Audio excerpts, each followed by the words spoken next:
बारिश की एक ठंडी शाम थी। मैं, अर्जुन, कॉलेज से लौट रहा था। सामने से मेरे पिता अपनी पुरानी साइकिल पर आ रहे थे। कंधे पर एक थैला था, कपड़े गीले हो चुके थे, पर उनके चेहरे पर मुस्कान थी। मैंने झल्लाकर कहा, पापा, आप हर रोज इतनी पुरानी साइकिल क्यों चलाते हैं? कभी तो स्कूटर ले लीजिए। उन्होंने बस मुस्कुराकर कहा, बेटा, ये साइकिल ही मेरे सपनों की सवारी है। मैंने कुछ समझा नहीं, बस सिर हिलाकर चला गया। अगले दिन कॉलेज में सब दोस्त हंस रहे थे। किसी ने नई बाइक ली थी, किसी ने नया फोन।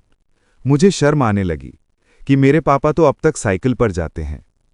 उस दिन घर आकर मैंने कहा, पापा, मैं आपके लिए नया स्कूटर ले लूंगा जब नौकरी लग जाएगी। उन्होंने कहा, अर्जुन, जब तू अपनी मेहनत से स्कूटर खरीदेगा, वो ही असली गर्व का दिन होगा। उनकी बातें मुझे उस समय समझ नहीं आईं। साल बीते। मैं नौकरी करने शहर चला गया।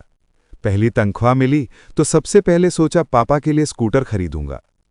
मैं घर लौटा, हाथ में स्कूटर की चाबी थी, पर दरवाजे पर भीड़ थी। मां रो रही थी। पापा को दिल का दौरा पड़ा था। वो हमेशा के लिए चले गए थे। वो पुरानी साइकिल आंगन में रखी थी, मिट्टी और पानी से सनी हुई। मैं उसके पास गया, हाथ लगाया और रो पड़ा। उसी साइकिल की टोकरी में मुझे एक लिफाफा मिला। उसमें पापा का एक नोट था। अर्जुन, एक दिन तू बड़ी चीजें खरीदेगा, पर याद रखना बेटा, कभी अपने पसीने की कीमत मत भूलना, क्योंकि जो चीज मेहनत से मिलती है वो सबसे बड़ी अमीरी होती है। मैं वहीं बैठ गया। बारिश फिर शुरू हो गई थी, पर अब वो साइकिल चमक रही थी, जैसे पापा कह रहे हों, बेटा, अब तू समझ गया ना? उस दिन से मैंने तय कर लिया, मैं जिंदगी में किसी चीज को छोटा नहीं समझूंगा, न मेहनत को, न इंसान को।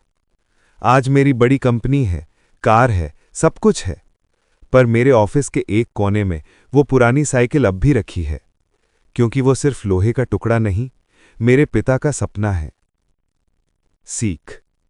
हम सब जिंदगी में ऊंचा उठना चाहते हैं, पर जब ऊंचाई पर पहुंचे तो उन पैरों को मत भूलना जिन्होंने तुम्हें वहां तक पहुंचाया। पैसे से बड़ी चीज है संस्कार और मेहनत। अगर ये कहानी आपके दिल को छू गई हो तो इसे लाइक करें, शेयर करें, और ऐसे ही दिल छू लेने वाली कहानियां सुनने के लिए चैनल को सब्सक्राइब करना न भूलें।